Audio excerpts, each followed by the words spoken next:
Mike, turn your games down. Hi, episode 264 of Games My Mom Found. I am Mike Albertin, and who's jamming to some good music with me tonight? This is Blair Farrell from comicbookvideogames.com, and we may be strangers to you, but we're no strangers to love. I do love that song.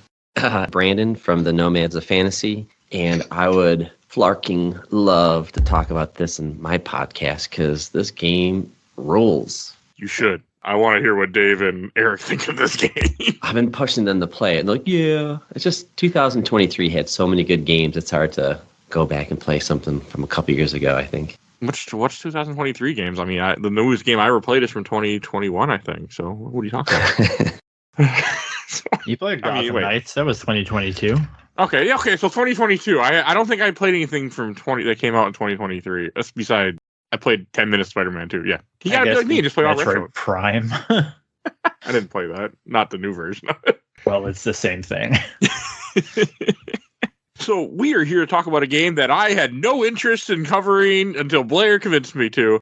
So we are Marvel's Guardians of the Galaxy, developed by Eidos Montreal, published by Square Enix, and came out in 2021, which I think people forget this game even exists. This was the same team that did the Avengers game, right?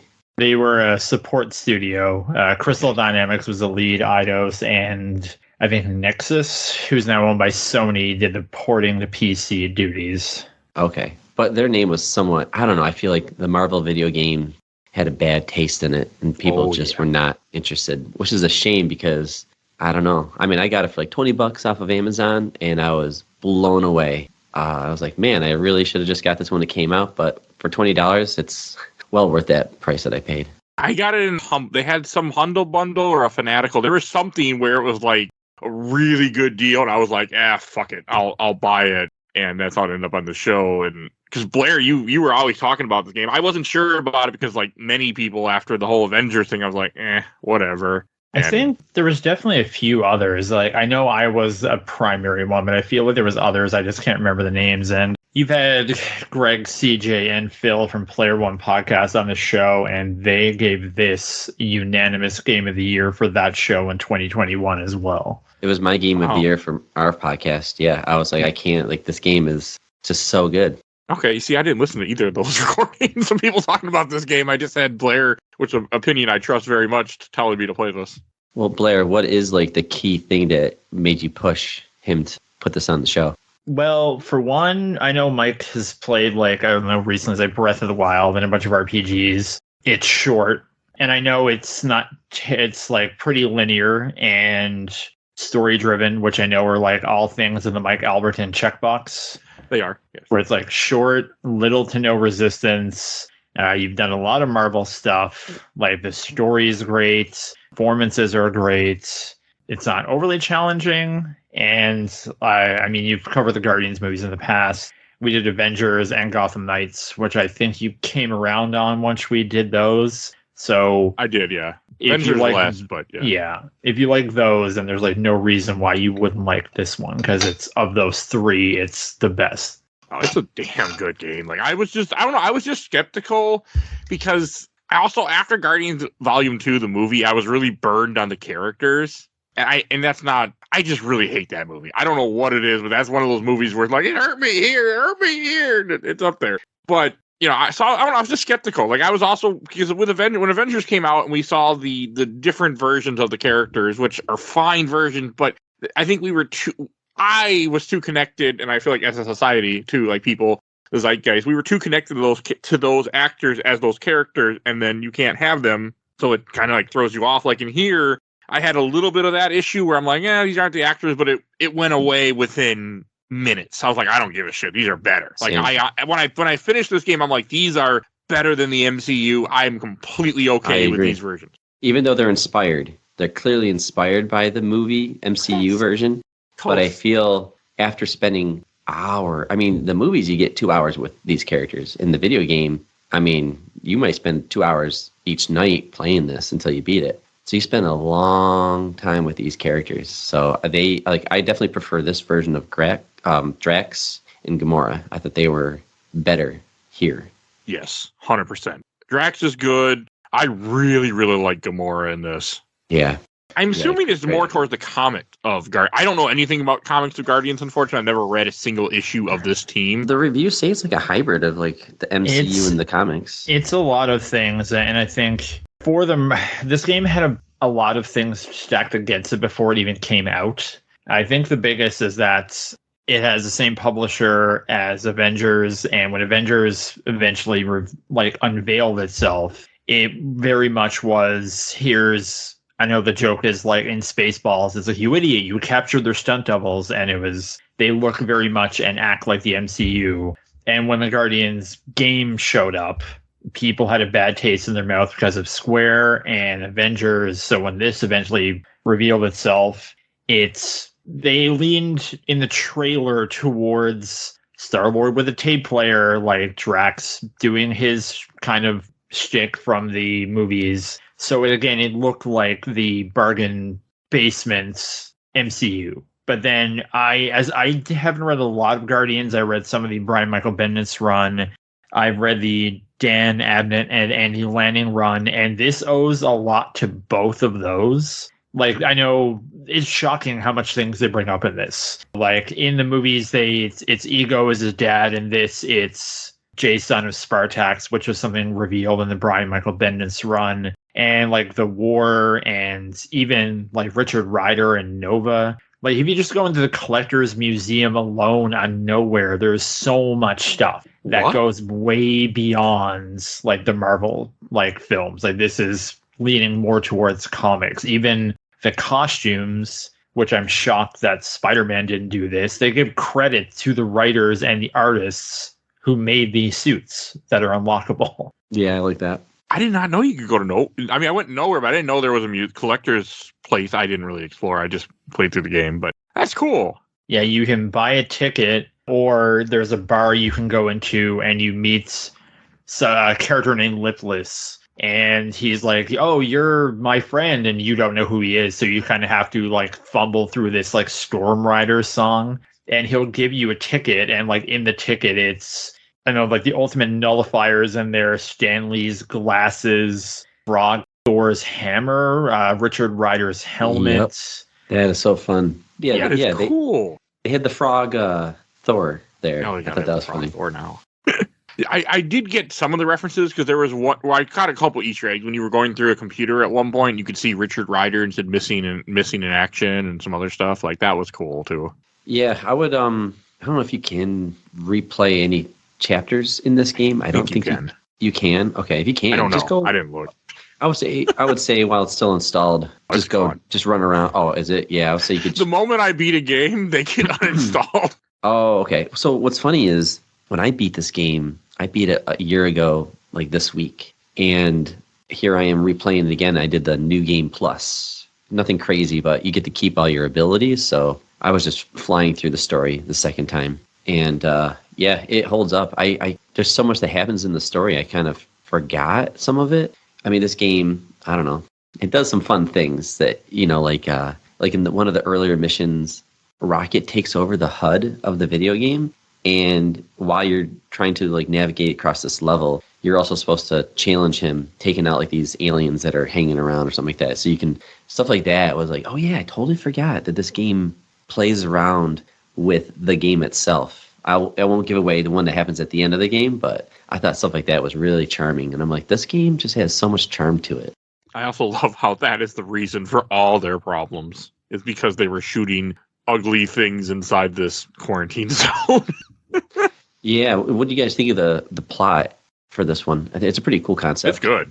It's a villain. I mean, all the villains in this were nothing that I expected, which was nice. I mean, again, I don't know Guardians very well, and I just know the movies. Same. Like, these are characters that are like blank slates to me. The only other Guardians game I ever played is the Disney Infinity 2.0 Guardians game. So that's it. I don't have there aren't many to play, but I have very little experience with these characters. I like it. I like the plot. I like the way that the game keeps you going, and just, it's a really good story. Like, I was really happy that Blair convinced me to play this. Like, I needed to play this, and when I saw it on a deal, I was like, hell, there's no reason not to. Each character has like that to it, and I love that they resolve it. It's something that I think comic books is notorious for, because if they solve their arc, like what's the point of reading it further? So they just kind of stretch it, and that they're more or less the same person that you fell in love with since issue 1. But like in the movies, in 2 hours or like a trilogy, you can really complete an arc. And this game, you totally get to complete everyone's arc. And I love their stories.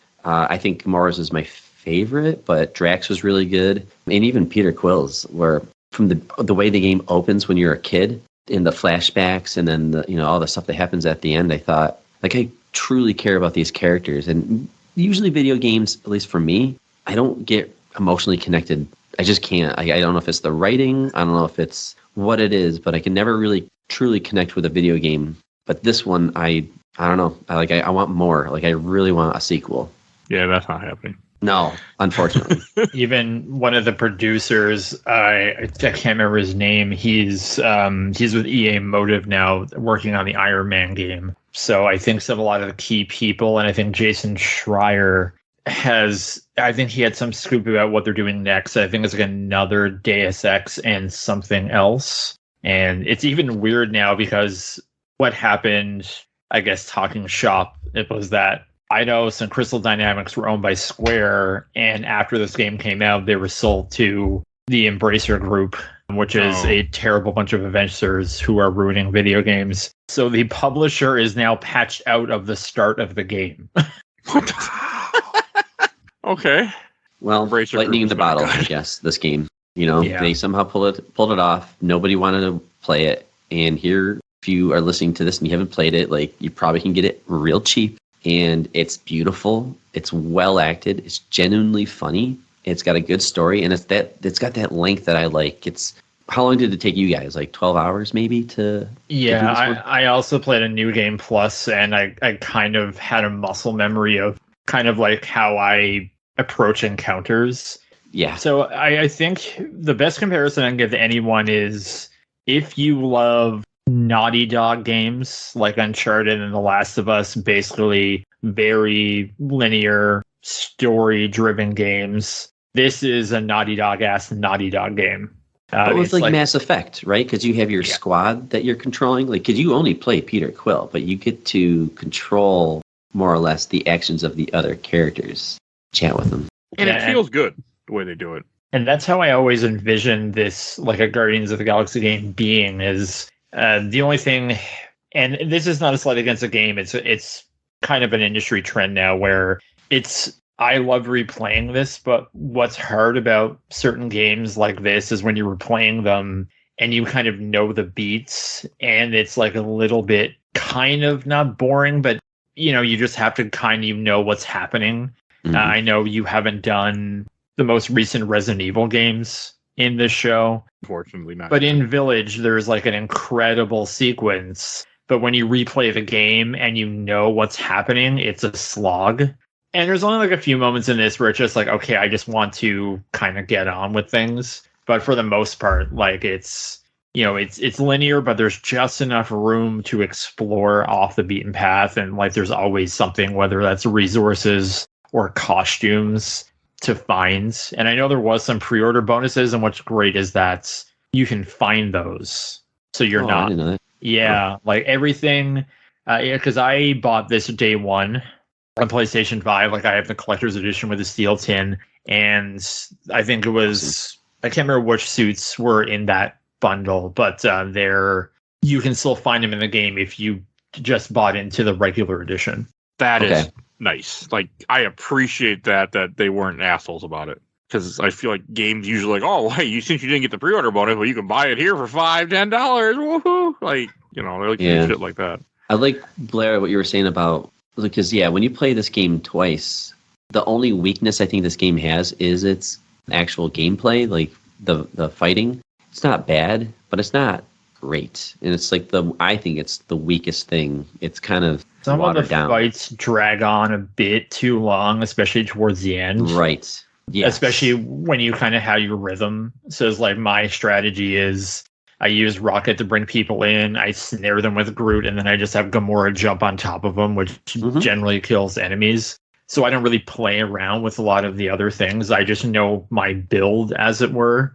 But I do love, at least when you're going through the first time, you do get like the different abilities for Star Wars gun, which kind of break things up, and there's like some puzzles. I just wish there was like more stuff like that. Or side quests. Yeah. Something to reward that only unlock in the new game, new game, whatever. But at the least, too, is like there are some things you can experience. Like, for example, at the start, after you get out of the quarantine zone, you have a choice on whether you can hide the llama Cammy that you find or Rocket's contraband. And depending on which one you pick, it changes how the Milano upgrades. So the first time I think I hid Cammy, so same. I never got missiles for the space battles. Right. And if you and that affects the mission later on because you're all locked in your rooms.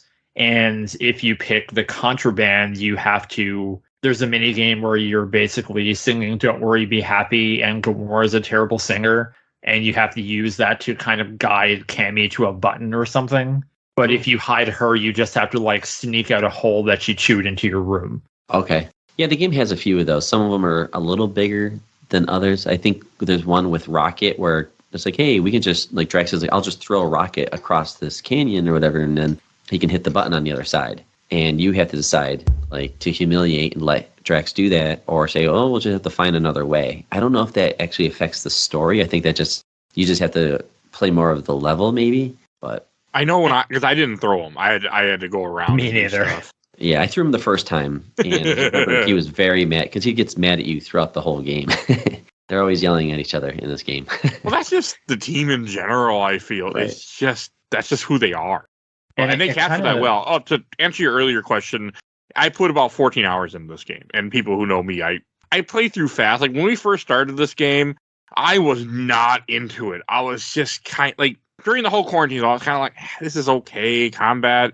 And I just wasn't feeling it at all. Like this game did not grab me at all. I was just like, meh, whatever. But as time went on, then I really got into the game.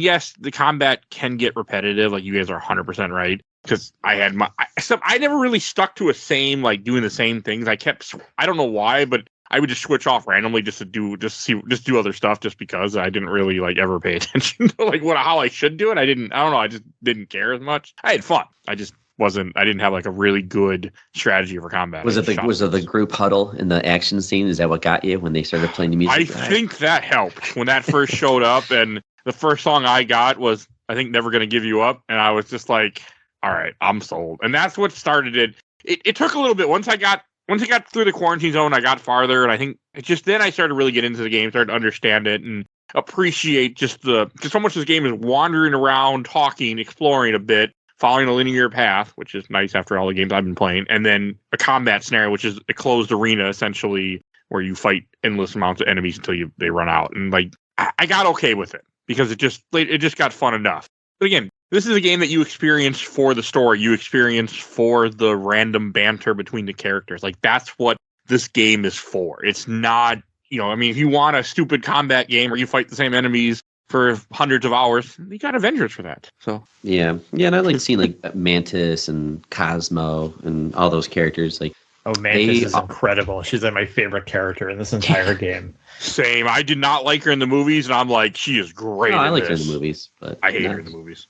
I really hate the second movie, which you're going to hear me say that over and over again, by the way. Just to be I like them all equally. I love too. And I think Mantis really wins you over in the holiday special too. I have not seen that ever yet. I've seen the third movie, but I never saw the holiday special. I'm kind of burned out on MCU, unfortunately. So. I'm with you on that. I'm totally with you on the burnout, man. At this point. But this game, I think Guardians is its own. It's like Deadpool and Guardians. I think people are still okay with because they're kind of the outsiders of the superhero formula. Yeah. And I think this game just kind of captures the fun of Guardian. You got really catchy music, really funny characters, but there's heart to their stories.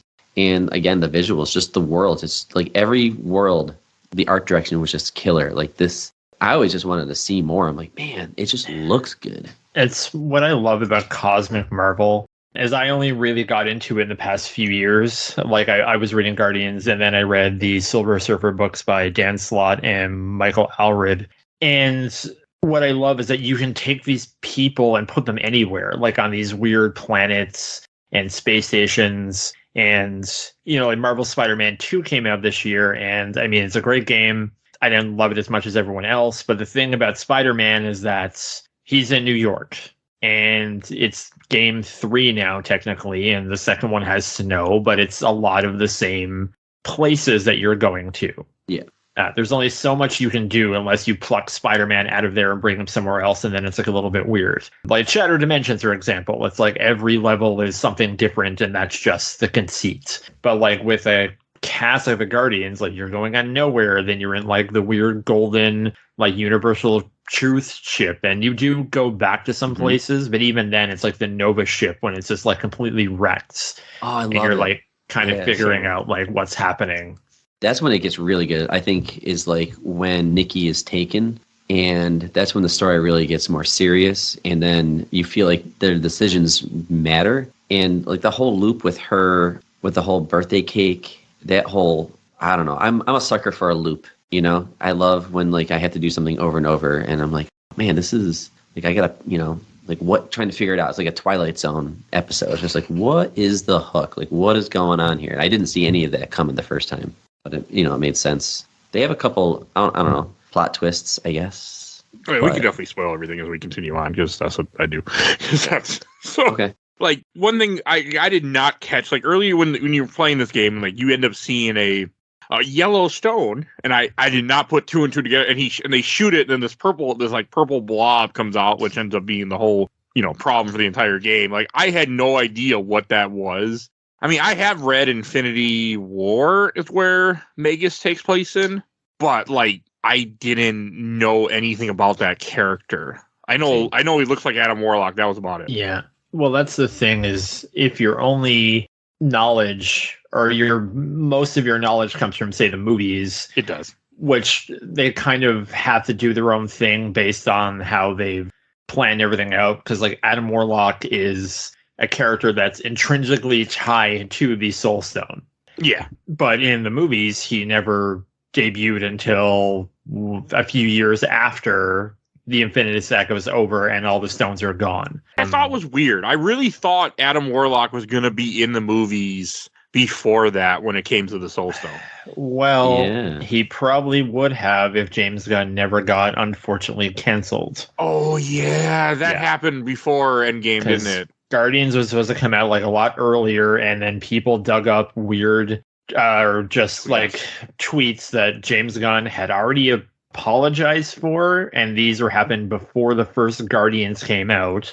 Then everyone got into a frenzy, and Disney basically cut ties with him. And then Warner Brothers was like, well, hey, if you don't want him, we'll take him. And then he made Suicide Squad and Peacemaker.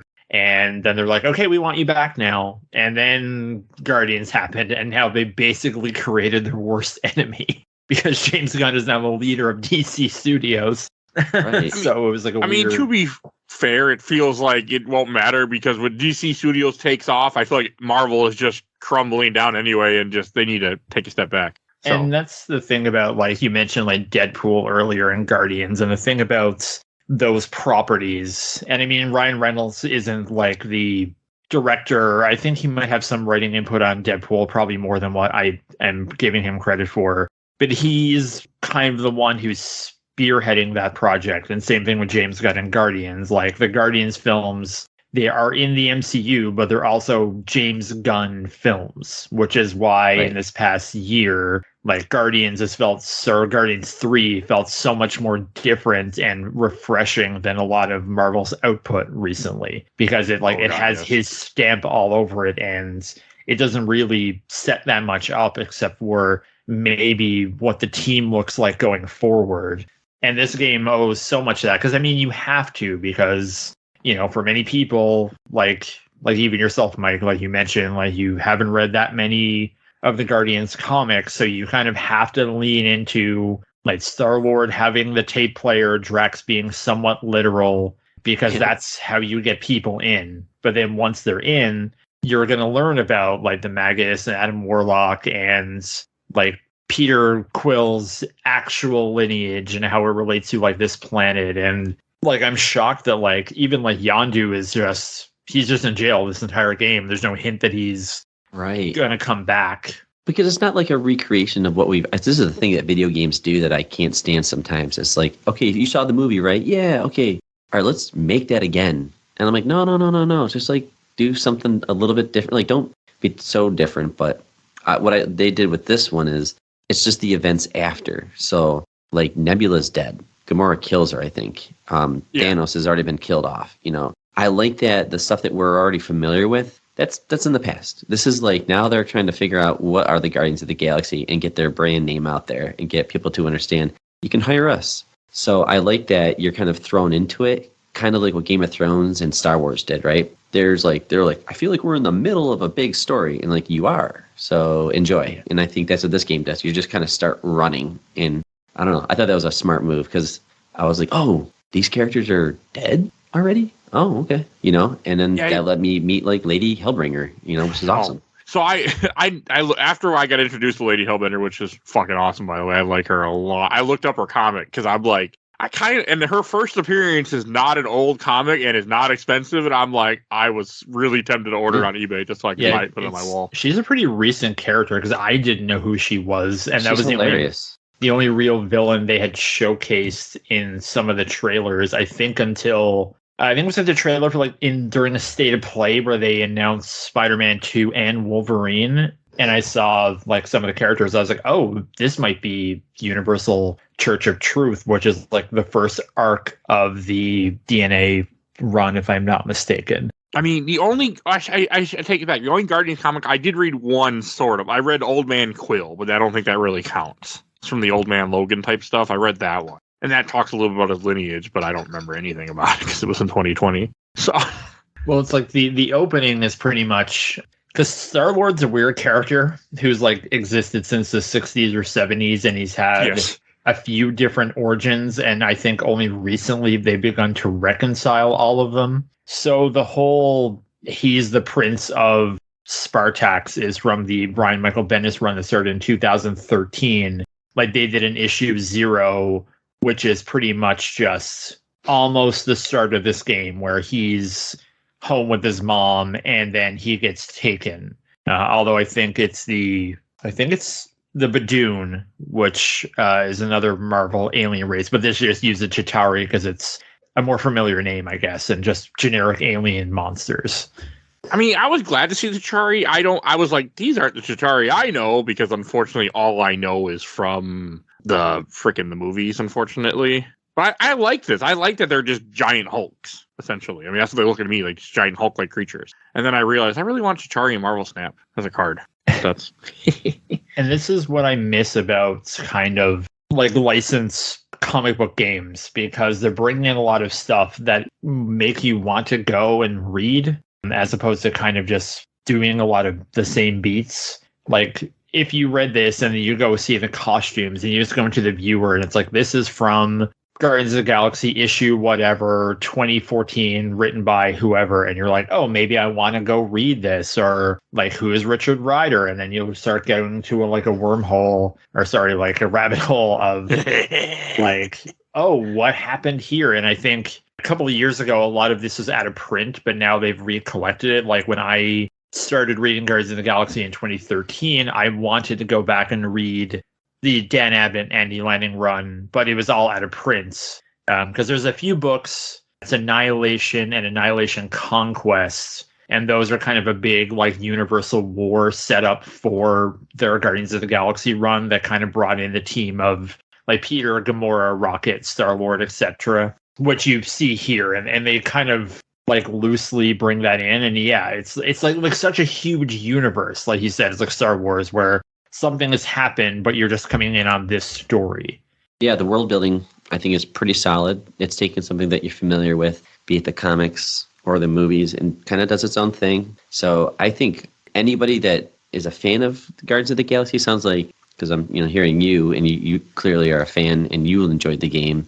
And then you got people who are more casual about it, like myself or maybe Mike, and we had a great time, So I think it's just a win-win if you like video games. To your earlier statement, I'm glad that, I agree with you. I'm glad they got rid of Thanos. I'm glad that we got that stuff out of the way so we don't have to retread things that the movies have already done and we don't need that. And I think that made the game better. Like, you know, your first, like when the first game starts off, it's just them up to antics, then they get arrested, and like the whole thing is you're trying to pay off a fine, so you decide, okay, hey, we're gonna trick Lady Hellbender, this fucking like demon goddess, almost like person, like this gigantic, this woman that can freaking breathe in space and has an army of monsters because we need money to pay off a fine. Like, it's fucking hilarious. And then that leads to all the other issues that come later on when you find out that that they shot the Soul Stone, they released Magus, and Magus infected the whole Nova, this one Nova ship was then infected like almost the entire galaxy in the process of it. Like, it goes from a very simple story to a very big story, but yeah, it got me 100% interested to read comics and to read more Guardians. Like,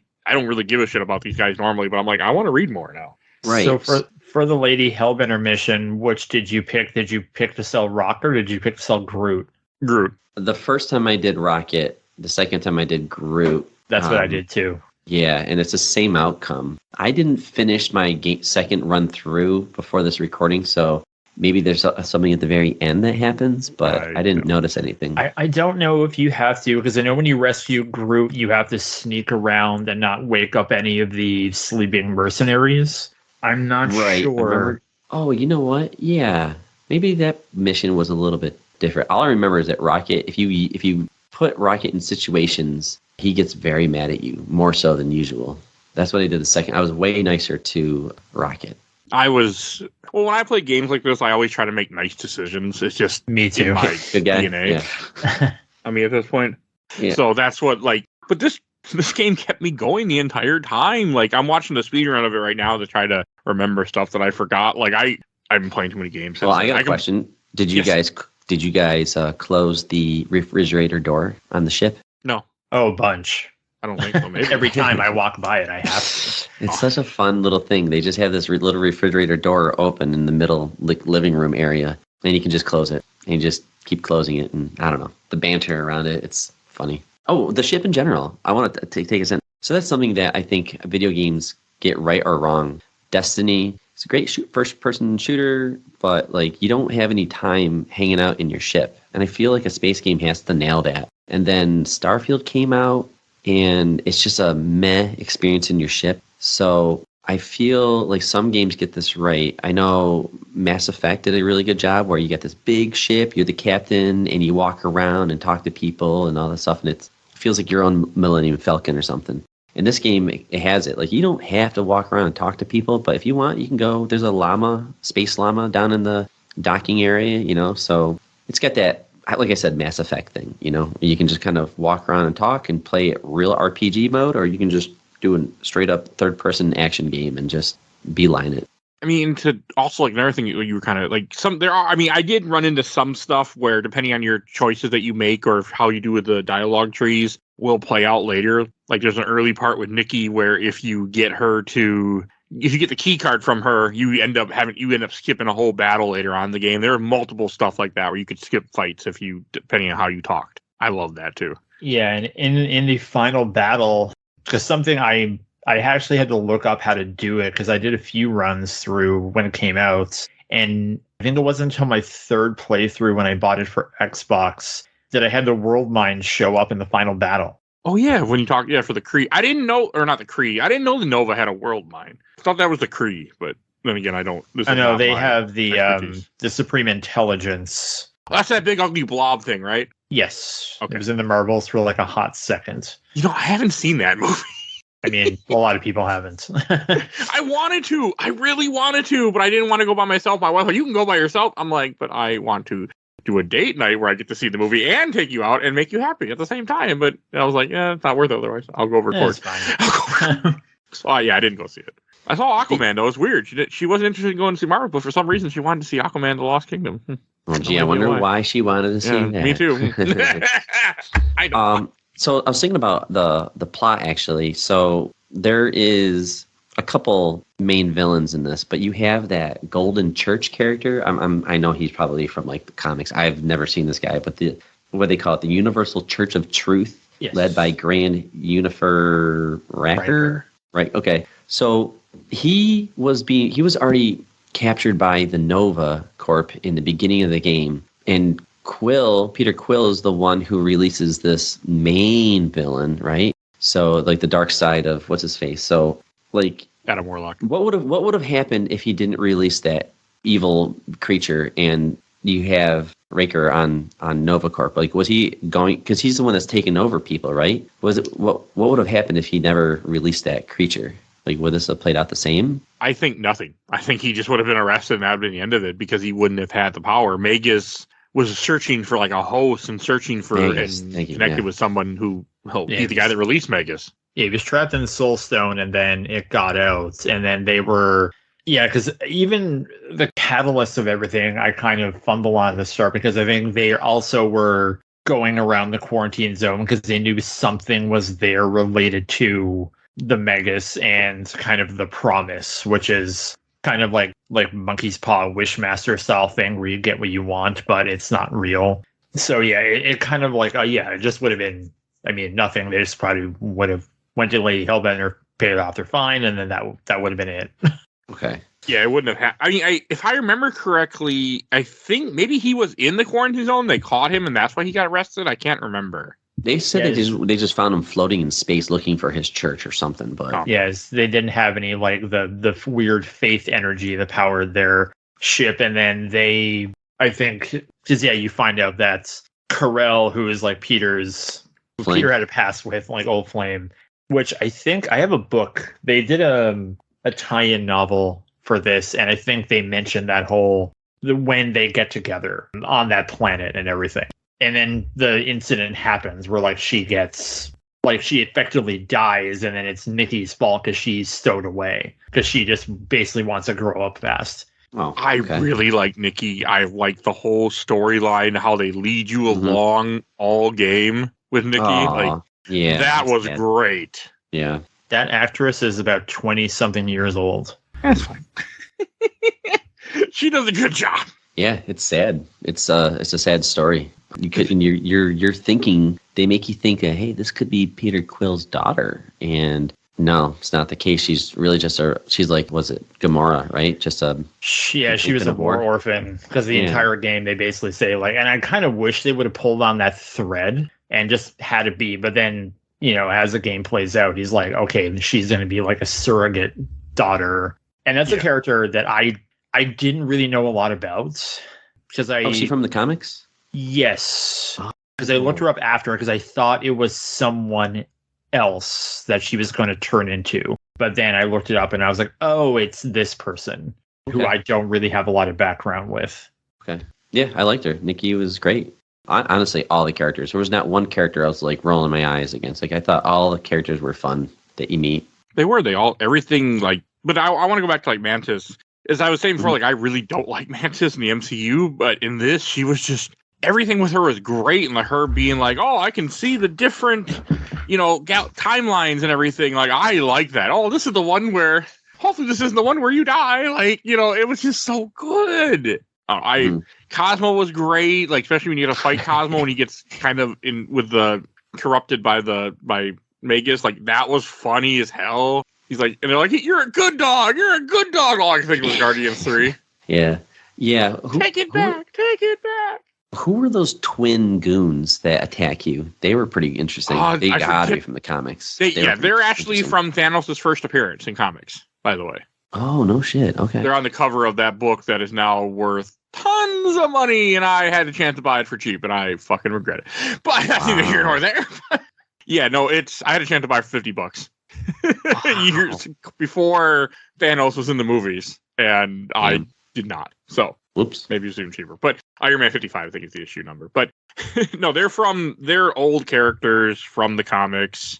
And it was good. I can't remember their name. I know they're the Blood Brothers, but I knew exactly who they were as soon as they showed up. I'm like, that's a deep cut because they haven't been in anything else. I mean, I'm sure they've been in comics. They haven't been in anything else that I'm aware of. And I live in this world, so right. So I was like, okay, that's cool. They had a lot of deep cuts in this, and I appreciated that. The character design was really good. Like, sometimes video game villains can be very generic, even if they're based off of like a comic. They just seem like generic. But I feel like these characters they were acted well, but the art direction, they just look different. And I'm like, yep, this is a cool looking character. It makes me want to sneak in the comics for a second just to see, just who they are based on. And I thought the game did a hell of a job with their character design as well. I mean, trust me, if I didn't have as much going on as I do at the moment, I would have texted people and be like, hey, let's cover a Guardians of the Galaxy comic. But I got too much shit going on at the moment that I got planned.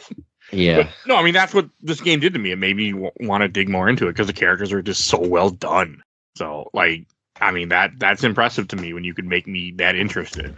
And, like, I really felt for Groot in this game and Rocket. And I know I like the character because of the movies, but, like, they did such a good job of making you care for everybody on your team. Like you were saying earlier about the story arcs, like, Rocket really grows in this. Even Drax grows, like, all the stuff with Lady Hellbender, where she's like, oh, you're Drax the Destroyer, huh? Like, I like when she's flirting with him. That was wonderful. Yeah, I like the joke where they're like, oh, yeah, Drax loves Lady Hellbender. Like, it's like, what are you talking about? It's like, your voice changes, and you're all like, ooh, Lady Hellbender's like, that does not sound like me at all. And I was just like, obviously, Drax, they're not impersonating. It was just funny. Like, the jokes were really good. Yeah, I don't know who these voice actors are, but again, like, I'm a big stickler on finding good voice actors because I saw Troy Baker is going to be Indiana Jones because we can't find anyone else to voice characters other than, like, Nolan North and Troy Baker, I feel. Because they're famous. That's all. Well, it's kind of like a big name. I also saw that, but I would rather Troy Baker voice Indiana Jones than them try to like shoehorn in a Hollywood actor, which is what they're doing with a lot of games now. Like, I feel that the era I like that. I'm a fan of all that. I am so over the voice acting of video games for the last 30 years. There's like so many good games, and I'm like, I gotta turn the voice down because it's so bad. But I can't imagine, like, you know, you have people like a Kevin Conroy who was a nobody until he became Batman, or Roger Craig Smith who did Ezio in Assassin's Creed, or Yuri Lowenthal in the Prince of Persia games. Like, the era of kind of those guys coming up is dying because you're getting like Hideo Kojima working with major actors, Idris Elba in like Cyberpunk, yeah. And then like these actors, like, you've never heard of them. Like, they're all Canadian, and a lot of them, well, I don't know all of them, but I know John McLaren, who does Star-Lord. He's done a lot of, like, he's done a few Hallmark movies, as I've seen him in some of those, and kind of like those things. You know, he's in a new series streaming on Crave about a hockey player, which is, you know, very on brand for Canadians. But he's also streams. If you follow John McLaren on Twitter, he streams pretty regularly, and he'll talk about like working on this, and like he's a really nice guy. And that's what I can tell from playing this, that the amount of buds that people were saying, that I could tell that most of these people were Canadian. and that's something that for me was very nostalgic, because like kind of when I got in games, like during like the PlayStation era, it was the voice acting pool was all pulled from Canada. So all of these like Canadian people, like Alison Court, like Resident Evil 2, and a bunch of people who did like the voices like Beast Wars and Reboot, who just got big just as they pulled from like Vancouver. And to see like a bunch of like a group of basically unknown Canadian actors come up again, it just, you know, it made me happy. It gave me, I guess, pride for the country, I suppose.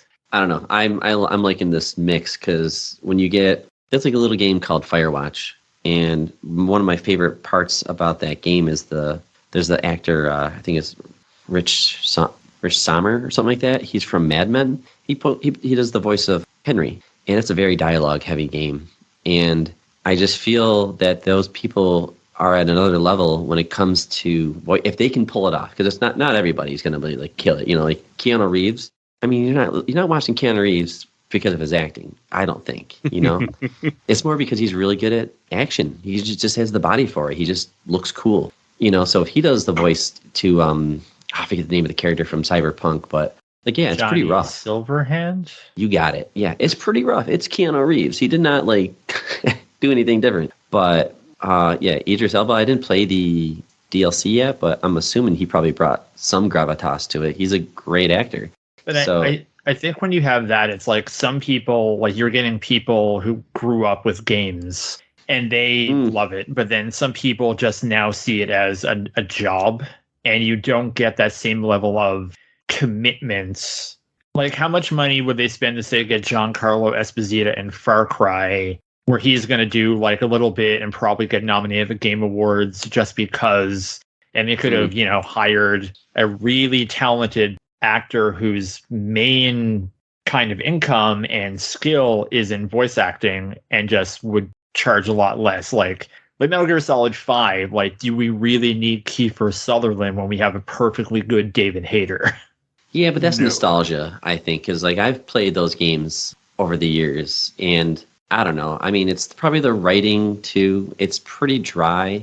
It's like the Master Chief, Like I love Halo. I love the Master Chief, but when he talks like this, it's kind of ridiculous, So I don't know. It's weird. I think this is a new era, though. I'm hoping that it challenges some of the veteran voice actors to step it up, because I think Guardians of the Galaxy is a great example of it. There's so many characters talking, and they're all doing a good job. Sometimes you play a Final Fantasy game, and there'll be one of those characters on the team that's just like, you're not going out on this mission because the voice actor is annoying, and I'm not.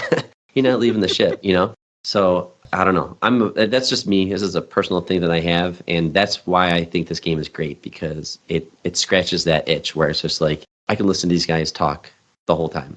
And that's a really hard thing to do with a game where it's interactive. And I even love when they give you the hints that, because sometimes in games, and I know there's like a kind of a joke where there's two paths and you think you go down the one that you're not supposed to, and then you go down the one you're supposed to, and then you miss going over to the other place.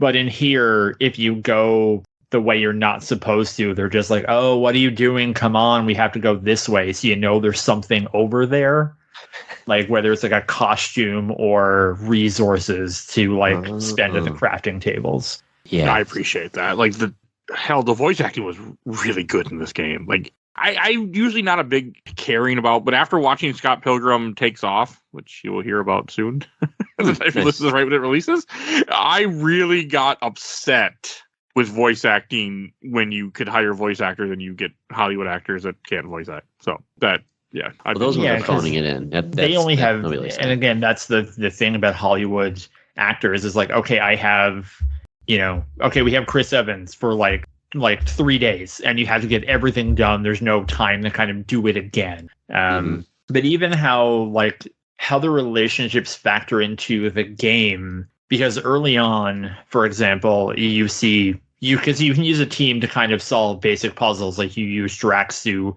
move something, or Rocket to like go fix something to build a bridge or open a door. And at the start of the game, when you're kind of they're still not they're a team, but they're not formed. Like you'll have to command them, and it'll like Rocket will say something like, oh yeah, okay, I got to go do this. But towards the end, they just do it automatically. Like Groot will make the bridge, Rocket will go do the thing, Gamora will cut open the door, and how they can factor that story into how the game plays is just really great too. Yeah, I really appreciate that. That was a nice little touch to show that you're growing as a team in this adventure. Like, because it never says how long they've been together. It doesn't, because again, that's irrelevant. Right. It's just ambiguous. Yeah, we're just a team. I think it's like a few years, because I think they say something like originally it was Peter, Rocket, and Groot, because Rocket mentions a few times, oh yeah, remember it was just the three of us. We didn't have these two guys holding us back, and we could do so much more. Like he's a bit resentful of Drax and Gamora. Oh yeah, that's right.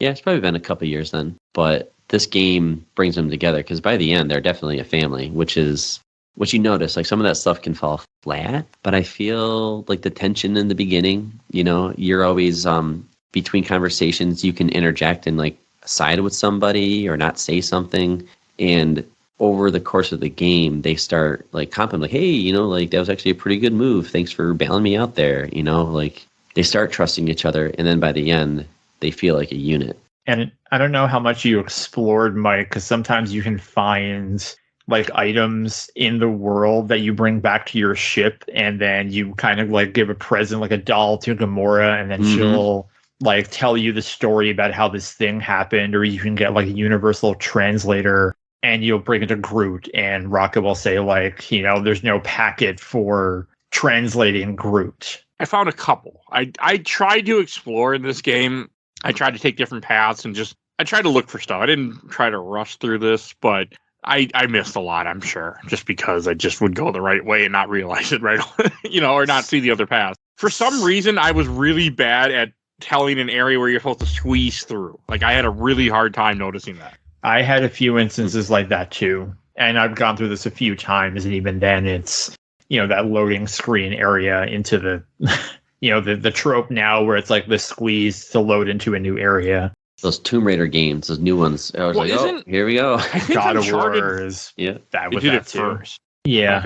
And something I know that's optional, that's incredible, and you can completely miss it. And I'm assuming that you did, Mike. Did you talk to Drax while you're on Nowhere? No. Okay. Because there's a whole conversation where Drax is kind of just like looking out into space. I think it's like this area that's like the edge of the universe. Mm-hmm. And Peter and Drax just have a conversation just about religion. And Drax saying, like, this is heaven to my people. And if you don't die a warrior's death, then you don't go to heaven. And Peter kind of explaining, like, Christian heaven to him.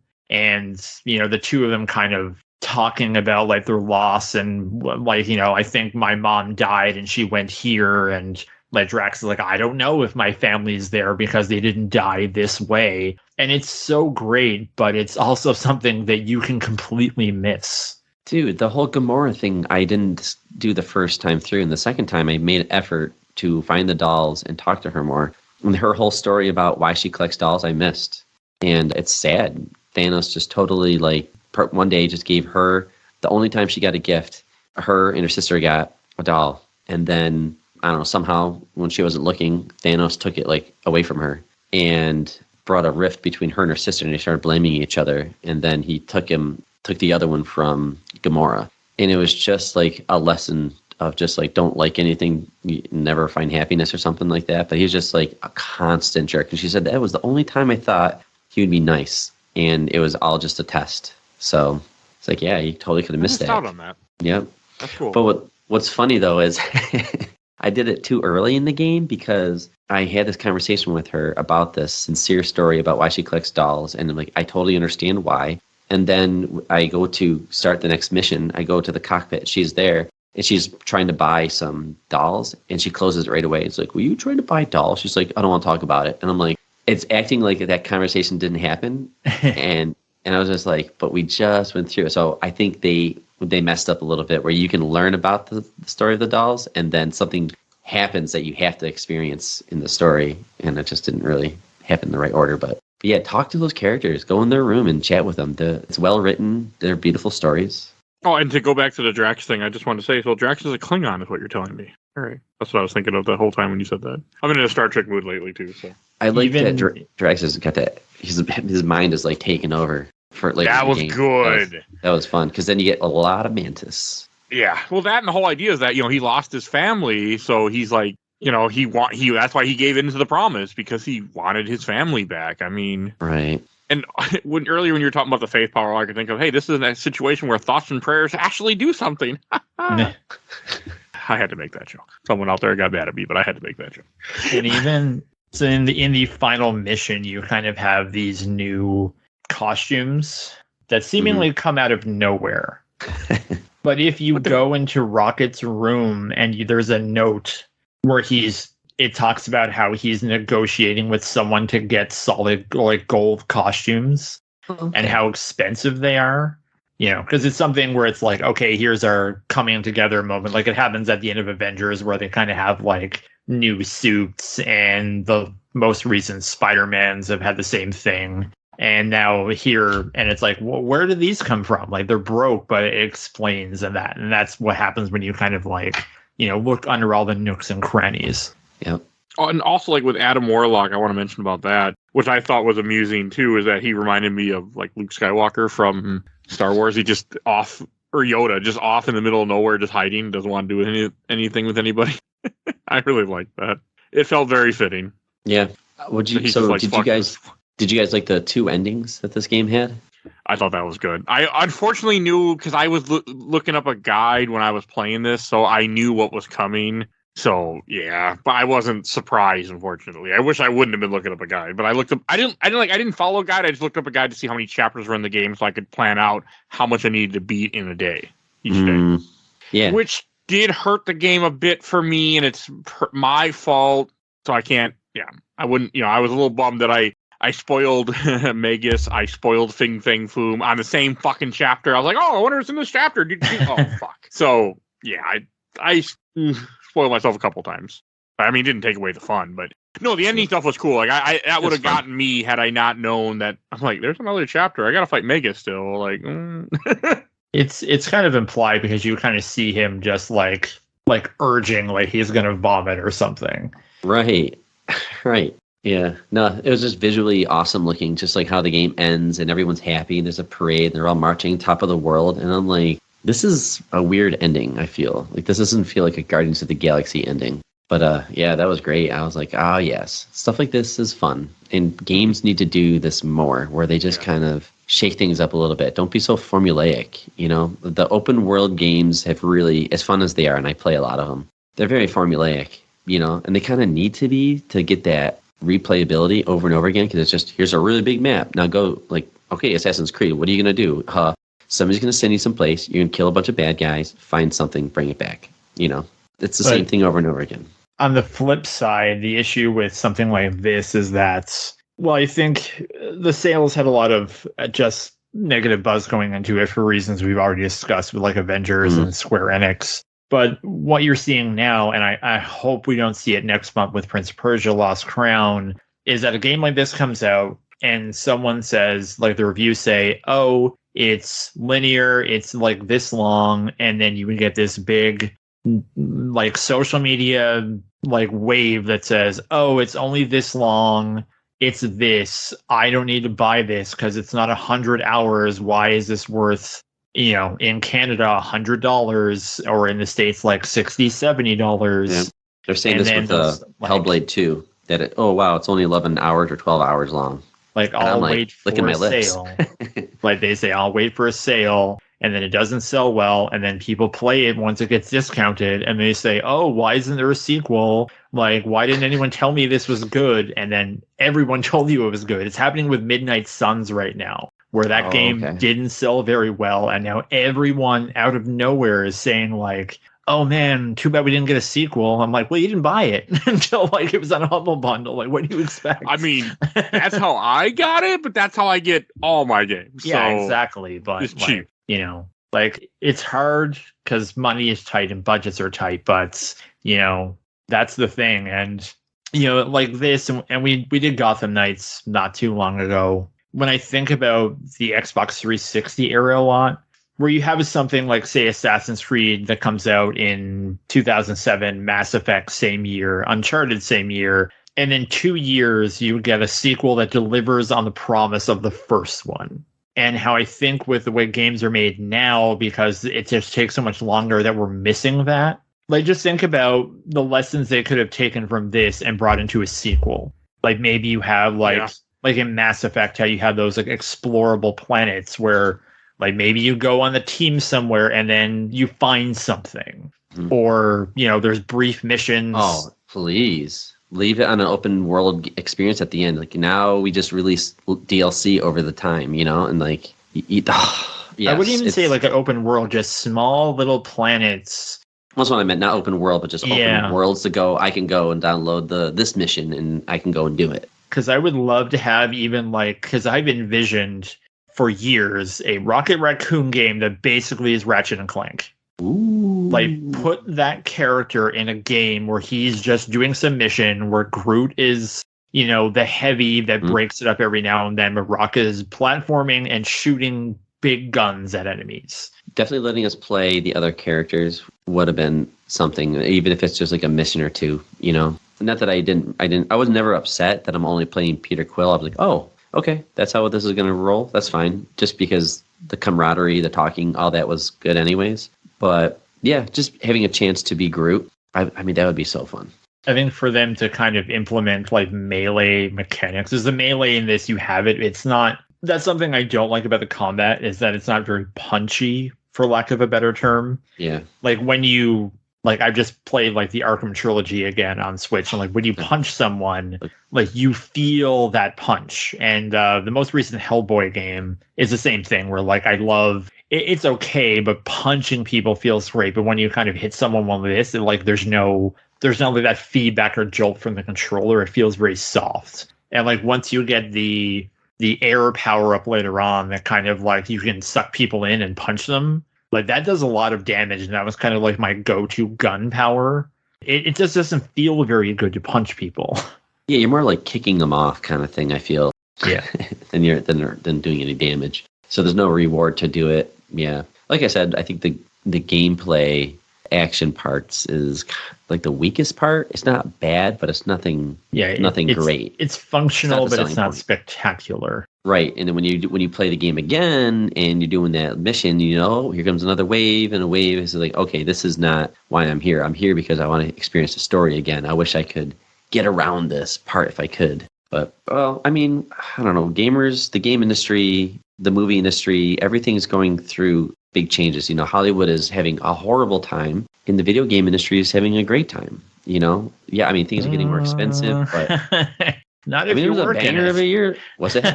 Yeah, not if you're working there. He's right. Well, I hate my heart goes to the people that want to make video games and treat it like shit. The industry is horrible. The layoffs are bad, but buy indie games, find indie studios, email them, share them, tell them that you played their game. I mean, there are things that we can do because they are out there. There's tons of indie games out there. If you play an indie game, tell everybody about it, because they're cheap anyways. So, I mean, the power is there. We've seen some indie games that have had great success, but I don't know. I'm optimistic. Like, the games have been good, but yes, ever since Red Dead 2, it's just like, what are you doing to these people? Like, why are you working these people to the ground and then just laying all to just lay them off? Like, I bet this team is definitely defunct in some way. That like the team that made this game are not around anymore, and probably other studios now. I think Eidos, I don't think has had, or something I haven't read. Actually, they've only gotten better because they've transitioned to a 4-day work week. Oh, okay. Because I follow some of these people, and I don't know how they survived it. But I mean, they did. Because I guess they did like the JSX games and this. And yeah, it just bums me out that we'll never. I mean, and it's such a weird rights quagmire now, too, because, the deal was signed with Square Enix for this team to make it. But now Square Enix is out of the picture, and Eidos Montreal is owned by someone else. So who knows what happens when hopefully they don't get embracered. I really hope they don't. So this is also why as soon as I saw it on a Humble Bundle, I picked it up immediately. Yeah, nice. Like pick up one of those discs, people. Won't be around. This game is going to disappear off digital store shelves. That's the thing with these IPs. It already has on the Switch, I think. Already? Because on the Switch, it could only be played via cloud streaming. Well, maybe you just couldn't handle the Switch, but yeah.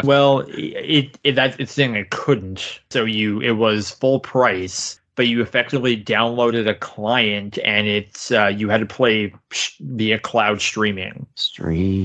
Interesting. Yeah. So that's how the Resident Evil games, I think it's Resident Evil 7 and possibly Village, work on the Switch. Because I think the basic Switch doesn't have an Ethernet port that the OLED Switch does.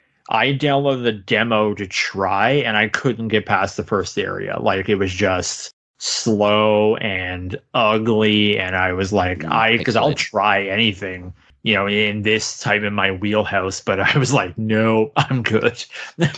Yeah, it's definitely a danger when you have a big title like this, because ownership gets. Look at all those Lord of the Ring games. Well, that's why anything licensed, you need to pick. Like, if you're a digital gamer, or hell, any game, especially digital gamer, but like you need to pick up the shit. Like, you can't wait. I mean, when you see a good sale, you have to jump. Like, I got Midnight Suns for a really fucking good deal on Humble Bundle because I had it. I'm like, I need to grab this now because it's probably going to be gone in a year or two. Yeah, there's a Teenage Mutant Ninja Turtles game. It's funny because I can find it on my Xbox Series X, but it's like, you cannot download this game. I'm like, then why are you showing it to me? So I was at my library, And I'm always like getting games from there for free. And I'm like, oh, they have the game and it's like first gen Xbox One, not 360. Oh, you talking about Xbox One or no Xbox? Oh, One? Is it the TMNT? Platinum game? It's a Manhattan one. Yeah. Yes. And it's pretty fun. I mean, it's not great, but it's a shame that I can't just like download this and have it because my kids like. Well, you Ninja can't Turtles. yet, but eventually, yeah, mate, you can get it other ways. So eventually. So that's weird. If you had I can't see why, because if you have the digital license. Well, you never bought it, right? Well, I didn't buy it, but they have Okay. a disc version of it at my library, and it refused to be acknowledged on my Series X. But I have an original Xbox One, and I put it in that, and it installed it instantly. Oh yeah, Interesting. no, I get it because it doesn't have the backwards and pat. Yeah, there's probably something that locks it out since it's a different system. Yeah. But that's Well, stupid, Xbox is but- really good about that. Series though. X, I thought, was 100% compatible with Xbox One. Well, we This found a game that isn't. won't. Yeah, it won't. Weird. It ignores it. It says this is not a game, and I'm like, what are you talking about? Okay, that upsets me because I have that game. I think for Xbox One, my Xbox One died years ago, and I've been meaning to buy a Series X just to be able to play the. If you copies I remember, have. give it a try because this is something that we're talking about, right? With like this is a Marvel game. Who That's owns right. Marvel? And it's just like, what are the fate of some of these games? Like Simpsons Hit and Run. You can't play it. It's Simpsons. It's a popular franchise, and you can't just play Hit and Run. But it's supposed to be like one of the best Simpsons games out there. I mean, that's why I'm such an advocate, especially licensed stuff. I'm an advocate of sailing. Like I will always say, like if it's an old game that doesn't exist anymore, Yeah. go for, like don't feel any remorse. Just go for it because the company don't give a shit. Like Right. And I mean, and also I try to buy them. Like in a case, if I see a Turtles game go on sale, like there's a stupid one that I keep on called what is it? Like Portal. There's some stupid Turtles game on Steam that pops up every so often, and I look at it and go, I kind of want to buy this, but it doesn't look worth it yet. But if you give it on a deep enough sale, I'll grab it just because I know it won't be there long. Portal of Power. It's some arcade beat 'em up game. It's $10, but I'm waiting for it to be like $5, and I'll buy it. Interesting. You know what I'm I've never heard of Yeah. that before. I'm sure it's garbage. Came out in 2017. It looks like garbage, but I like Turtles, and I like and if something's going to disappear, I'd rather at least own it, digitally. Because for the most part, we haven't run into a situation yet. We're getting there where things that you bought digital just go away, even though the service is still running. I mean, WB is trying to change that, but other than WB, nobody's been that crooked yet. Yeah, I don't know. I mean, But it's interesting. And the games like this make you think about that. Because, if you can get a physical copy, I would urge you to do that. Like, it's on sale all the time. Go to Amazon. I don't know. Go to your local video game store. Somebody's going to have it. What's Yeah, the local video game store anymore? I mean, GameStop, that's just a Funko Pop store. What are you talking about? I bought the series that I bought on PlayStation 5, like the collector's edition. And then a few months later, I got a Series X and I played it on Game Pass. And then I just bought it on Xbox again because I just wanted to interact with this universe any way I could. That's awesome. And speaking of universe, because, we kind of live in an era of multiverses and interconnected IPs, and it's very hard to do in the video game industry just because like different people have different toys in the toy box. So, for example, like Sony put out the Spider-Man games, and then they put out Iron Man VR, which kind of fits in the Spider-Man universe because they mentioned stuff about like Devil's Breath and Oscorp being made by Otto and Norman, which I think is exclusive to the Sony games. But then Avengers came out and has its own Spider-Man, so that doesn't talk to those. But now in this, I was curious to see if it actually spoke to the Avengers game because Square had the license for both. And there's one point in the quarantine zone where you see a giant Kree sentry, which if you played Avengers, that's the last boss of the main campaign because there's one in the San Francisco Bay that MODOK brings up. Okay. Spoilers I never to finished that. Avengers. Yeah, I forgot I didn't finish that game. So I was like, oh, so is this talking to that? But then you get into the point in nowhere where I guess you're on the continuum cortex with Cosmo, and it mentions like, this can take you to any point in time or space. And then you kind of like in the corner, you hear Captain America shout Avengers Assemble, but it's not the voice actor from that game. I think it's the same voice actor who does Groot. And in another one, you hear someone say, oh, look, it's Spider-Man, but you don't hear Spider-Man talk.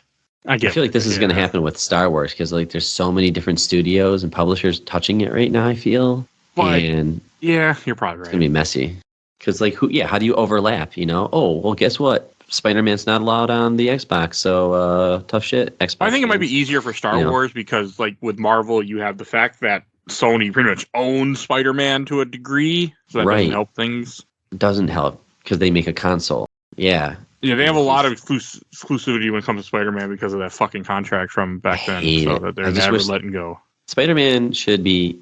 kids who can't afford all consoles should not be punished because Sony... I mean, like, I get it. But, like, you make money off of selling that game anyways. Come on, you have enough exclusives. Share Spider-Man. I didn't really dig into this as I didn't want to, but I couldn't help but see some of it on social media. It's about to get worse. Wow. Oh no! With another big property, if you read Wolverine,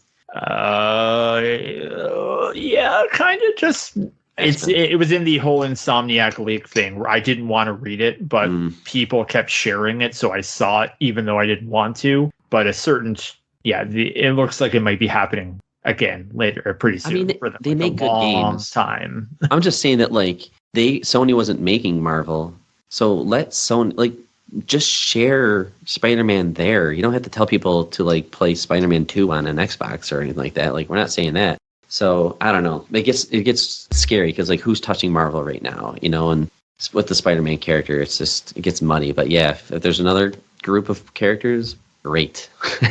I hate exclusives sometimes. Like I like them and I hate them. It's because it's a weird thing because like we kind of grew up in an era of consoles being like, well, I'm Team Super Nintendo because it has this version of Batman and Robin, but the Genesis has this version of Batman and Robin, right. Or which version of Aladdin is better. Yeah, Lion King and Aladdin were so different. And like Xbox has Halo and PlayStation has Grand Theft Auto and Metal Gear and Nintendo has Metroid.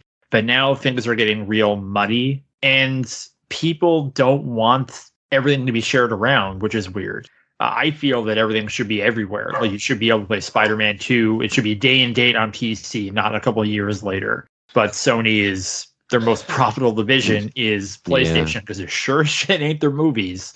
Not the Spider-Man movies, that's for sure. Yeah, hey, I mean, you don't think Madam Web's going to break $1 billion in the box office? Oh, Madam Web and Kraven the Hunter. I want to see Madam Web, by the way. Morbiuses. I want to see Madam Web. No, thank you. No, thank you. No, thank you. Joker was excellent, but yeah, I'm not. Now they're talking about how I think the rumor was possibly Hi-Fi Rush might be coming to Switch and possibly Sea of Thieves might be coming to other platforms. And now people are mad at Xbox for not locking down exclusives. They're like, why should I buy Xbox hardware? Why should I do this? Like, it's such a weird, stupid thing. You're right. It's gonna get messy. Yeah. I mean, I'm a PC gamer. I get everything one way or the other almost at this point. I'm like, right? Yeah. You guys can go battle out. I'll go play my ROMs from years ago. So, because there's nothing like playing a Game Boy Advance game on your Steam Deck, or what I did last week, or I did all of last week, a Neo Geo Pocket Color game. So, hey, I saw that. That's great. I have that on Switch. Those Pocket games, and I have a collection. I think I have the physical copy. They're great. I was surprised. I'll just say that. I'm going to be talking about it shortly, but not on here, and not for a time you're going to hear anybody soon. So, all right, anything else you guys want to say about Guardians? Should we go on to questions, memories, or comments? I have a couple. Yeah, go for it. All right. See what I got from the Giant Bomb Group. Oh, I got more than I thought I did. From Cameron Falkenberg. Got it for free from Epic. I plan on giving it a shot at some point. I did too. From Andy Bolsilver. I played the first hour or so on Game Pass and found the dialogue insufferable. Like a game where every character is Bubsy the Bobcat, just relentlessly unfunny quips with every line. I do want to give it another chance. It just makes such a terrible first impression. All right. To each their own. Right. From Daniel Fitzgerald. I absolutely had a blast with this game. It was so well written, and the way it dealt with grief and loss was exceptional. Mm-hmm. Absolutely. Yeah. From Jonas Cabrera, I think I erased this game in my memory just because Marvel movies burn me too much. I might have to check this out again. When you're ready, go back to Marvel when you're ready, but don't go to a movie. Go to this game instead. And yeah, but I think that's a larger conversation too, because about kind of how long it takes to make games is that they're announcing all these Marvel games now that won't be coming for the next 3-4 years. Right. And the iron being red hot for Marvel is gone. it may never. Yep. It's probably not coming back. It will still be a popular brand, but it's not the days of I have to get my Thursday ticket to see this because it's going to be spoiled by Friday morning because everyone is going. Like you have like Blade, 2 Black Panther games, Iron Man, and by the time these things come out, like, who knows how they're going to do, because this didn't sell very well. Midnight Suns didn't sell very well. I think like Spider-Man is the only one that's really been able to, but I think that's just Spider-Man is just such like a hugely popular character. Yeah. And the first game was amazing. So like they did that thing too with those. It was like the third one, Marvel. It was a Switch exclusive. Ultimate Alliance 3. Ultimate Alliance, dude. I was like, why the hell did they do that? Like, I'm so upset that's Switch exclusive. Well, Nintendo's paying the bills. That's the thing. It's like I know. I mean, but yeah, it makes me upset. It's either you don't have it or it's over here. Like it's that's just it. I'll play it in a couple years on my Steam Deck. So it's fun. Yeah. The real Ultimate Alliance 3, you already have it. It's called Midnight Suns. I gotta try that one out. Yeah. I really want to play Ultimate Alliance for this podcast, but if you like RPGs and you play a Marvel card game every day, what are you talking about, Blair? Love Midnight Suns. How can you say I play a card game every day? You act like I was playing it earlier while we were recording. My God, how can you say that? Gotta do my missions. This has been AI this entire time. Mike's been secretly playing Marvel Snap. No, I only did like one match just to play 2 6-cost cards to get my mission done. The other mission I'll do later, but I have to. I love fucking Marvel Snap. Man, I was thinking about that when I was playing this game. I'm like, the whole Guardians. I'm like, that made me. And I was thinking of Marvel Snap cards because they have the Guardians and Marvel Snap, but we don't have. And we had, I want a Lady Hellbender card. That's what went through my head. I'm like, I want her. So, all right, from Jeff Rickles, I think it's an underrated game. Gets unfairly lumped in with the semi-disastrous Avengers game.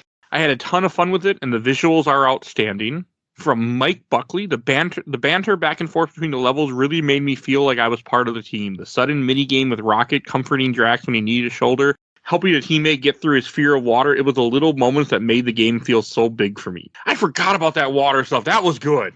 That was a really good scene. Yeah, that whole area. He was terrified of water, and he finally faces his fear to help out the team. And how he explains why he has that fear and how crazy that was basically just like a form of experimentation and sensory deprivation and torture on Half-Worlds. Yeah. Surprise. High Evolutionary is a piece of shit. So not mentioned in this game, but that's who it is, so pretty sure. It depends. Is it different in the comics?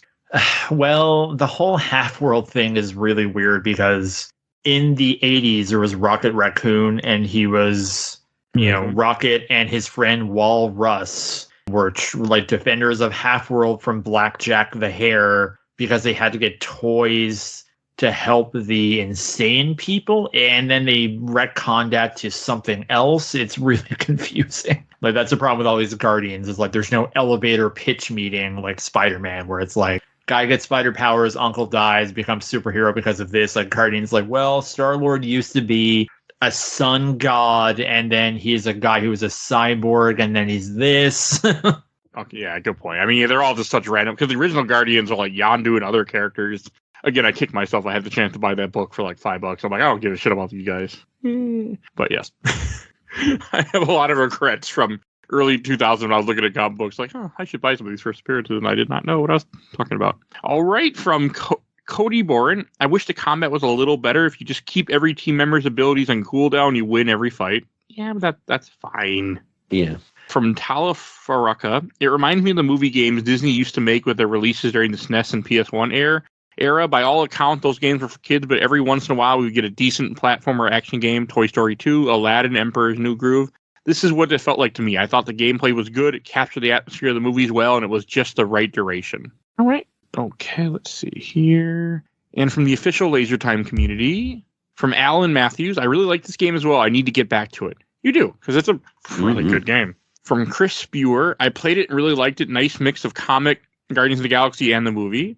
From Daniel Peckham, I've still yet to play this game, but the soundtrack from the Star-Lord band is on regular rotation on my music playlist. Bit of Good, Ghosts, and Space Riders with No Name are 3 of my favorites. The album is a brilliant homage to 80s glam metal rock, and I cannot recommend it enough. That's great, and that's a cool thing because that's what they play during what's called streamer mode. Because I guess if I stream this game, I would get flagged because of all the licensed music. Yeah. But when you put it on streamer mode, whenever you get out of the huddles, it's always from the Star-Lord band.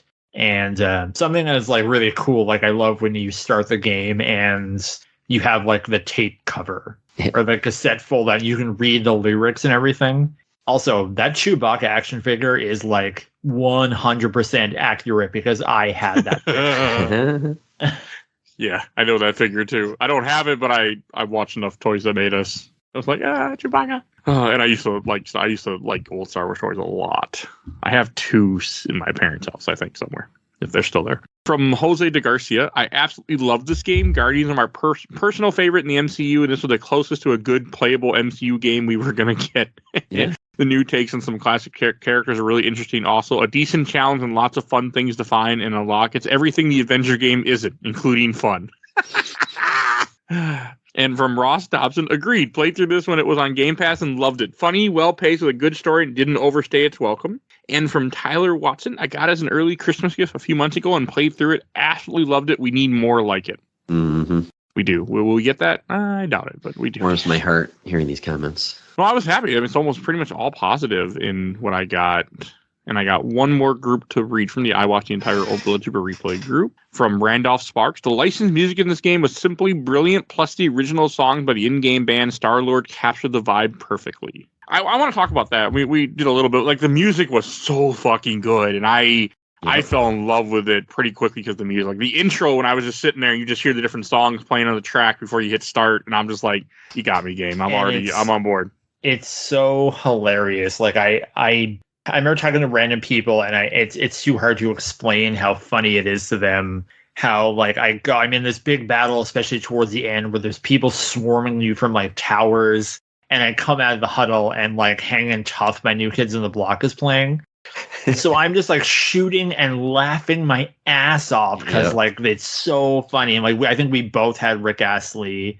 I had Wake Me Up Before You Go, which was like another one. And it's like during the whole trade-off at the end with the Magus where it's playing like the final countdown, and I just like think of Job and Arrested Development and all that. Yeah, same. Wake Me Up is Wham, by the way. Yeah. But they did have, I love Never Gonna, I just like, one reason I like Never Gonna Give You Up, the song that people rickroll, is because it's also the same as the Rebels theme in Chrono Trigger, one of the best games ever made. So like, I'm forever gonna be in love with that song because it, references something amazing.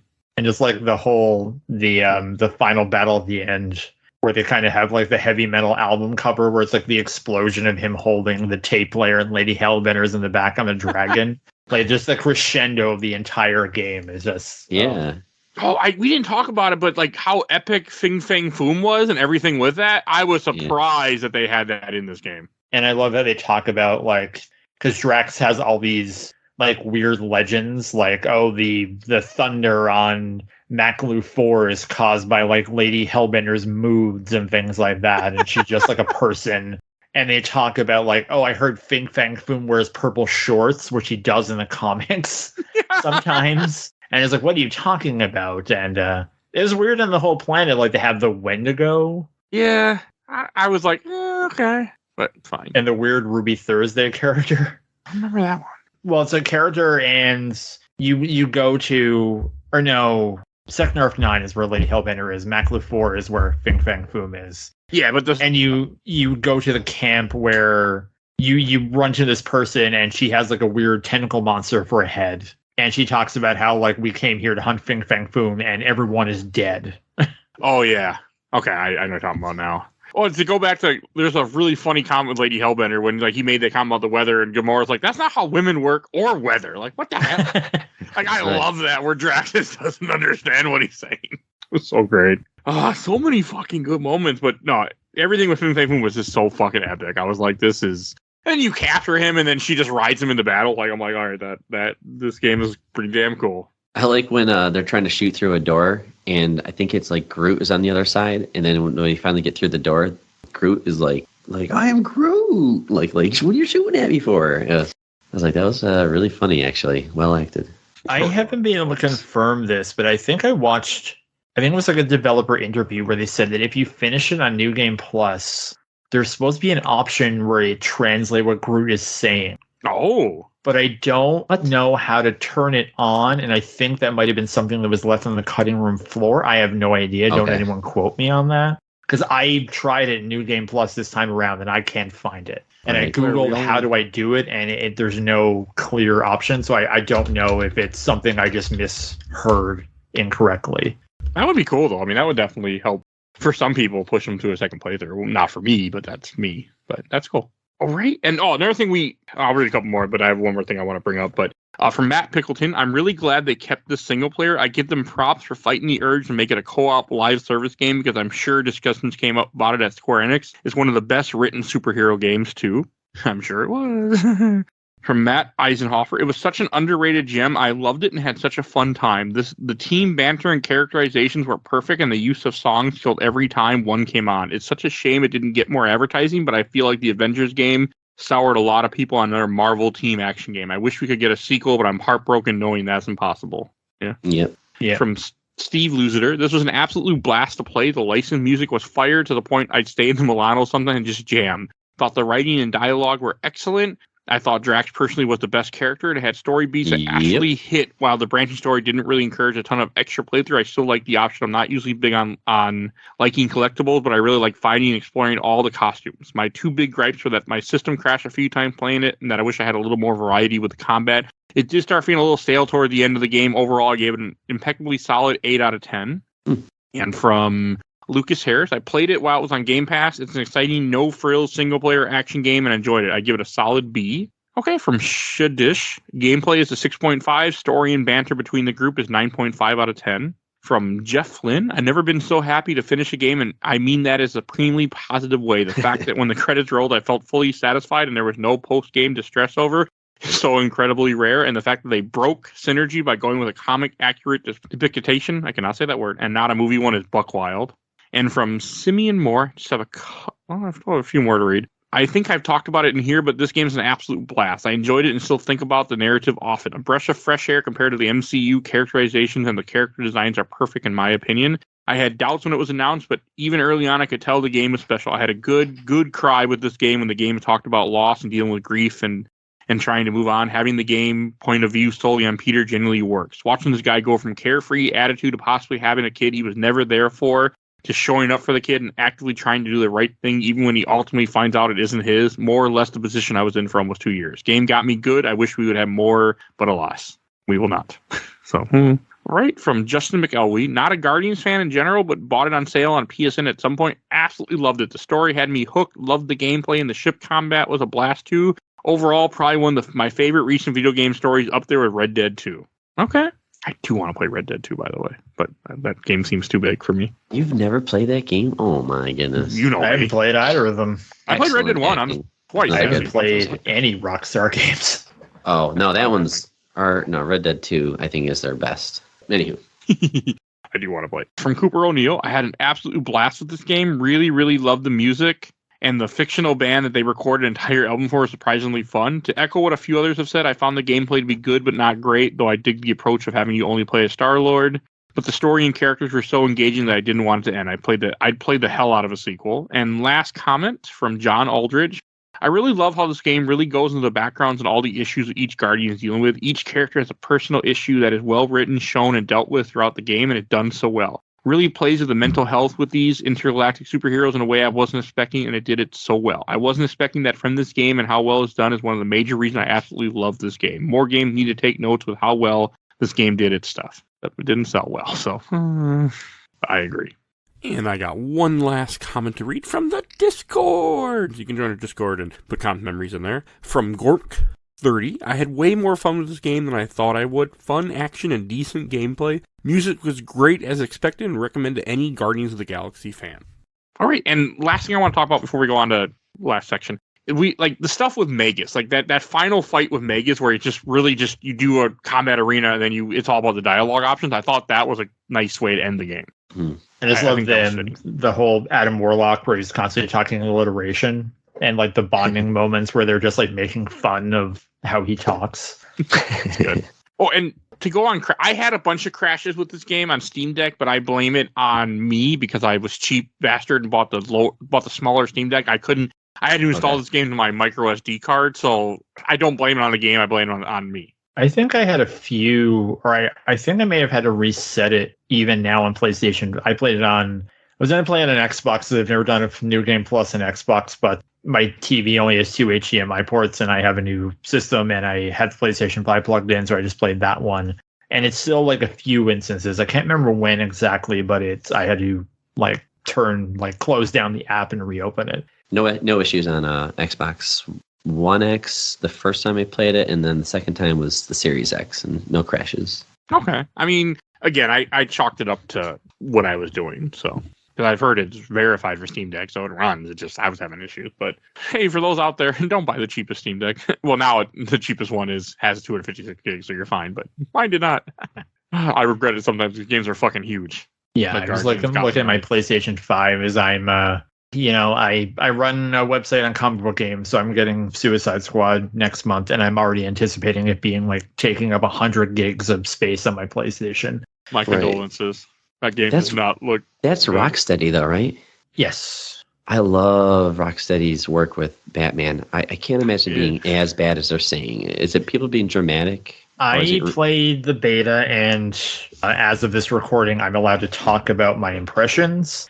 It's not as bad as what I thought it was going to be, but I think the loop is fun, but I don't know how long it's going to last and how obnoxious it's going to be.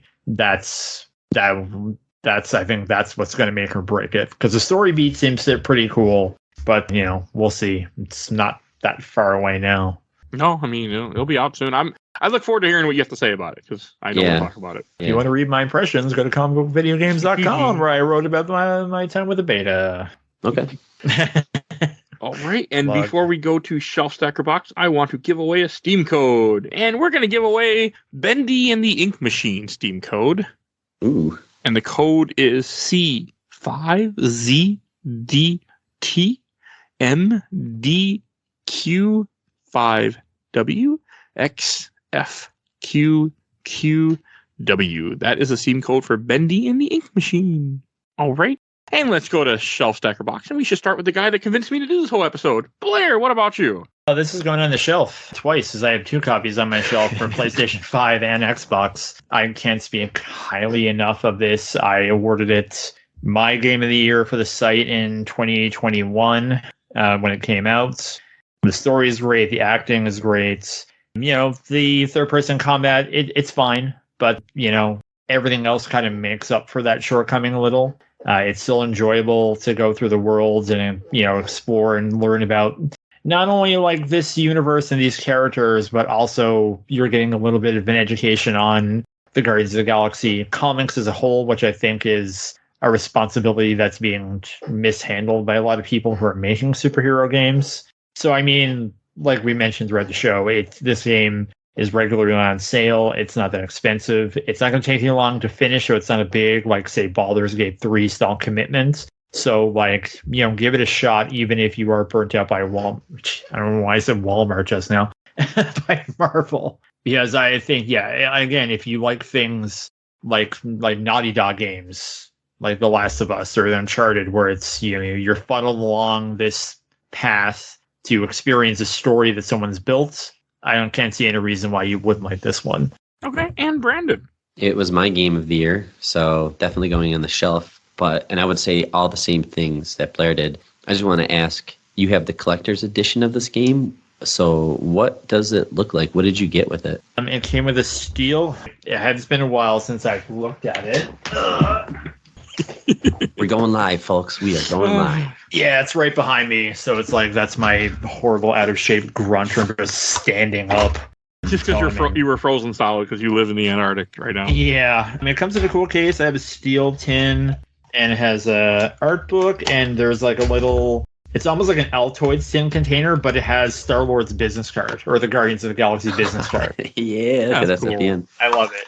I hope to meet John McLaren or any of these people someday and get him to sign it. Whoa. That'd be cool. It's fun getting memorabilia signed. It really is. John McLaren was actually in this province to film a movie in October 2022, and I wasn't gonna like be a creeper, but I was like, man, I would just love to run into him, seeing he's in my neck of the woods. Because I saw him like post on Instagram being like, oh yeah, I'm at this place in Newfoundland. I'm like, God damn it. He's so close, but it's so far. Yeah, I never met a celebrity just like that. I don't know how it would. I've just done conventions where I pay you to sign private item, and I'm like, yeah, this how this works. It would. Well, no, I take it back. I didn't meet a celebrity once in person. I met Ernie Hudson at FedEx, where I worked at the time. So the Ghostbuster. That was fucking cool. Okay. Yeah, I forgot about that experience. You reminded me. Thank you. So what are you going to do? You going to put it in the shelf?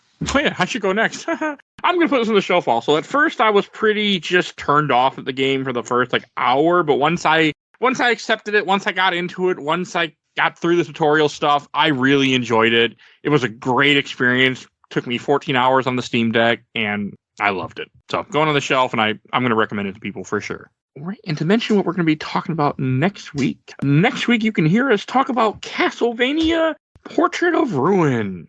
Ooh, never heard of that. Oh, okay. Good. It's good. I played it. Charlotte, I've talked. Jonathan. And not when you have the volume turned off, you don't hear anything. I mean, the game had volume, Blair? I didn't hear anything when I played the whole time. Huh, weird. I'm not exaggerating either. I just turned off the volume. I didn't hear shit. So you can hear about that next week. And I know we said it before, but Blair, where can people find you at? You can find me on various social media platforms at Blaircade. You can read my work at comicbookvideogames.com. I'm not exactly taking a break, but I've definitely slowed down. Most recently, as I mentioned, I just posted my impressions of the Suicide Squad Kill the Justice League beta. If you follow Electric Playground or Victor Lucas, I believe they're going to put out the Rocket and Ray Gun Awards pretty soon. You may just see me show up in that, talking about something you may have heard me talk about on this show. Gotham Knights? Nothing. My joke. Okay. One of your favorite Batman games ever, right? Right up there with Gotham City Racer. And Brandon, where can people find you at? Yep, I'm from the Nomads of Fantasy podcast. So just type Nomads of Fantasy and you'll find us. We talk about movies, video games, TV shows. We call ourselves Nomads because we like fictional stories and we're not fanboys. We do not care if it's Star Wars or Star Trek. If it's good, we're going to check it out. But I will plug one thing. We have a thing that we made called whatmapgame.com. So it's kind of like, those games where you guess like what Wordle or something like that? It's like that, but it's a video game map. So every time you take a guess, it zooms out a little bit more, and then you can try and guess what game it's from. Yeah, and sometimes Mike is a guest on our show. I think he's been our most returning guest. So we'll have to get him on a couple of times this year. You guys know where to find me. Yep. Twitter, that thing. Not X, Twitter. X. Fucking Elon. I will always insult that guy at this point. Your last episode, you guys just did like a 30-second rant. There's multiple episodes where I do 30 rants about him. We do it too. We're like, it feels so dumb saying it. It's like, how dare you, Elon? It's not going to change either for me. I'm going to keep bitching about him and what he did. So, yeah. As you should. And just another second. If you like the actors of this game, go to Twitch and look up John McLaren, McLaren on Twitch, and follow him. And let's have a good time. It's a community. It's called the Rough Cut Collective. It's a pretty good place to hang out. I know someone, I believe their social media handle is Simon Eyes, who worked on this. He regularly shows up too. So cool. That's cool. I've never gotten into Twitch. The only time I watch Twitch is, I don't know if you guys can believe this, is when Marvel Snap has a promotion and I have to put it on the background. Can you believe I would do that? God. Just to get freaking a variant? Oh. Yeah, that's the only time I watch Twitch. when Marvel Snap like, hey, watch 6 hours and we'll give you a variant. I'm like, all right. In the background you go. So, yes. That happens. But, all right. And if you enjoyed this episode, there's over 550 other episodes of this podcast. You can go find everything we do on Podbean. Just Google. Just Google Game My Mom at this point. You'll find us. But on Podbean, you can actually search our whole database and type in Star Wars. Type in whatever the hell you want. You never know what's going to come up. Type in Flash. You'll get a review of a game. So just type whatever you want. You will find all the stuff we did. We did do Marvel's Avengers a while ago, so that's in there. We did the movies, all the MCU movies. So go check all that out if you're interested in that.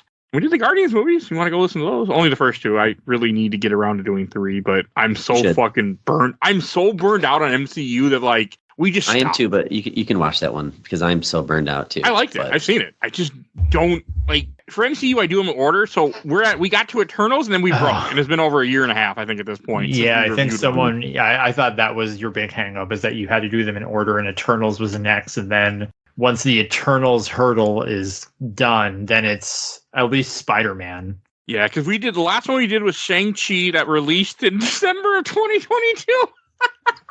wow.